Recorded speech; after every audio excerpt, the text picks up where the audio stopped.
Why do people stay so long in abusive relationships with narcissistic or antisocial personalities? Are victims to blame for narcissistic abuse? So, I talk about this topic at length in my book on narcissism.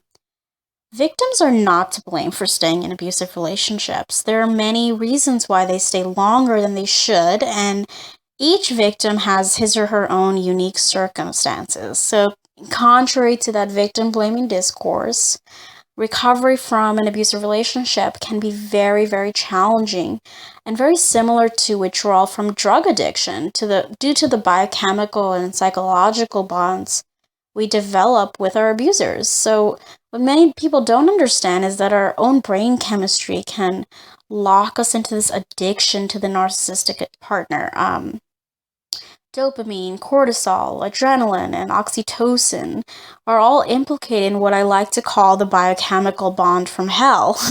This biochemical bond is even stronger because of the traumatic highs and lows of the relationship. And the same neurotransmitter that is responsible for cocaine addiction, dopamine, is the same one responsible for our addiction to the relationship. So imagine this: the intense, pleasurable moments of the honeymoon period of a relationship release dopamine and create reward circuits in the brain, essentially telling us to go back to our toxic partners and relive those pleasurable memories.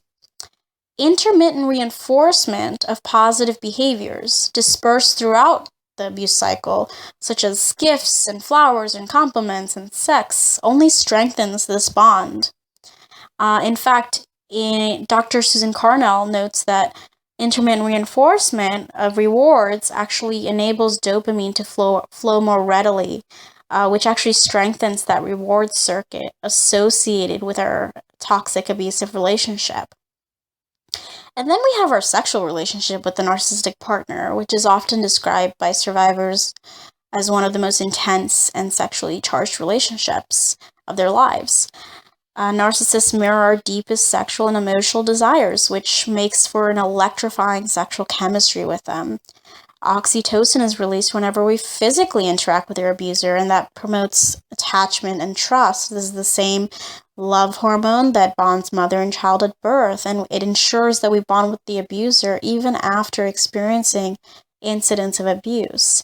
In fact, narcissistic abusers tend to merge abusive incidents with displays of affection and seduction precisely to create this sort of chaos in our minds and bodies. At the same time, the cortisol levels in our body are going haywire due to the stress from the abuse, which traps chronic stress within our bodies. Yet they're lowered once we're comforted and soothed by our narcissistic partner's apologies and sweet talking, which conditions us to go back to our narcissistic partners as a source of healing, even if they are simultaneously the source of the abuse. Then there's the adrenaline rush we get from the unpredictability of the narcissist's intermittent reinforcement and reckless behavior. We don't know what the narcissist will do next. We don't know when the next abusive incident will arise. So we're constantly on our toes. And again, the positive reinforcement they sneak in periodically throughout the abuse cycle makes us long for the nice, caring person they pretended to be during the idealization phase of the relationship. In addition, being with any type of abuser creates what Dr. Patrick Carnes calls trauma bonding, and that is a form of Stockholm syndrome in which intense shared experiences with our predator compels us to bond with them in order to survive. It's our brain's defense mechanism against a traumatic experience. Trauma bonding is a psychological defense mechanism. It allows us to withstand severe abuse and reconcile our cognitive dissonance about who the abuser pretended to be at the beginning of the relationship versus who he or she really is. And of course, there are very practical reasons why victims do not leave abusive relationships, even beyond those bonds. Some victims may have a fear of retaliation and harm, or depending on how malignant or physically or sexually abusive their partner is. They may be financially dependent on their partners. They may be physically isolated by their partners. They may have children or share a business with the narcissistic partner. And they may have a very poor support network that does not validate the abuse they've suffered. So our society already judges abuse victims. They stereotype abuse victims as weak, and victims may have an invalidating psychologist, a counselor who may not have been trained in treating clients suffering from this type of covert abuse. Insensitive friends and family members may shame abuse victims, asking them why they didn't leave sooner and inquiring what they did to provoke the abuse.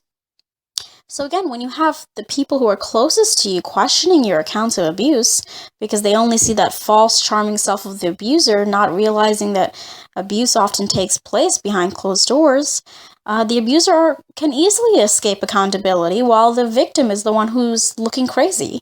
And this type of emotional invalidation leads the victim to doubt his or her perceptions of the abuse and stay within the relationship to try to make it work because the victims feel so alienated from those who supposedly love and care for them that their sense of learned helplessness is reinforced. They feel as if they are unable to escape the abusive relationship and rebuild a better life because there's no one who understands their situation.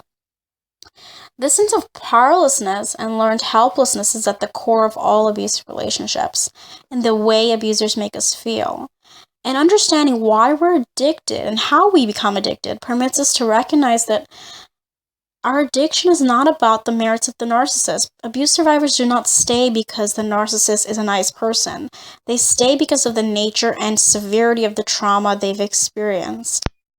This audio is a copyrighted excerpt from my new book, Becoming the Narcissist Nightmare: How to Devalue and Discard the Narcissist While Supplying Yourself.